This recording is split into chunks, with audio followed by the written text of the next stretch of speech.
सल्लल्लाहु अलैहि वसल्लम ने कहा ला अक़ज़ियन्ना बैनकुमा बिकिताबिल्लाह, और एक जुमला इससे कबल कहा।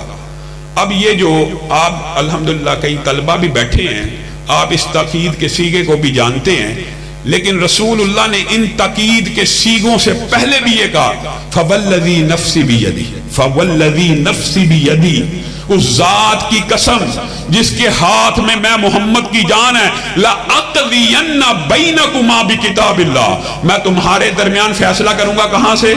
किताबुल्लाह से फैसला करूंगा। अब मुकदमा क्या था वो भी समझ लीजिए। एक गुलाम ने एक शादीशुदा औरत से बुराई का इर्तिकाब किया था, एक कंवारे ने एक शादीशुदा औरत से बुराई का इर्तिकाब किया था। वह रसूलुल्लाह की बारगाह में आ गए और कहने लगे हमारा फैसला किताबुल्लाह से कर दीजिए। रसूलुल्लाह कसम खा के कह रहे हैं मैं किताबुल्लाह से फैसला करूंगा। मुनकिरीन हदीस